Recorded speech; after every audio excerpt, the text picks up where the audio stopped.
And finally, the fire department came and an ambulance showed up. And they came in, they went downstairs to where we were, and the other clients, I kind of herded them into a corner because they were kind of running astray. So I got them taken care of. And then I remember the ambulance, they were trying to defibrillate him, and he just wasn't reacting, and I was just heartbroken. And at that point, I just didn't know what to do. I couldn't believe he was gone. And so I called his parents and I told them that something bad had happened with their son. And they called the hospital and checked, and then I told them that he passed away. And it's horrible. He was such a cool person. And now I can't believe it happened. It's a shock. All of his friends and everybody at the home were just in complete shock, because for the last year and a half we see him every day. We've seen him improve, and then all of a sudden this happens. It's a horrible feeling.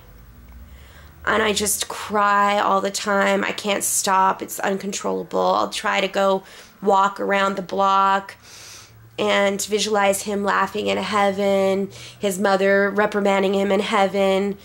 But I just don't know. Why did he have to die? And I just can't stop crying, and I'm just a mess. I'm constantly thinking about it. When I go to sleep, I wake up in a cold sweat. I can't breathe because I'm just reliving that moment, trying to revive him. I just wake up all the time. And so we went to his funeral, and there was tons of people that came. And Tripp really loved firemen. And he grew up near a firehouse, and he was always going over there, bugging the firemen, driving them crazy. But he just loved their uniforms, and, maybe his idea was that maybe he'd become a fireman one day.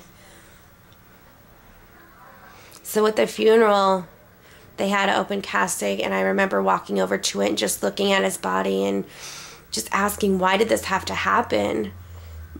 I was just so sad. I couldn't stop crying. It was uncontrollable, and I'm gonna miss him so much.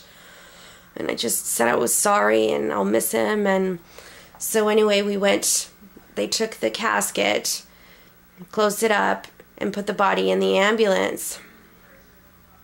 And they had a bunch of different people, 911, cops, and ambulances in a motorcade. And people were able to pay their last respects to Tripp, and remember that he was a funny person, and he always liked to laugh, and it just really had a great impact on people.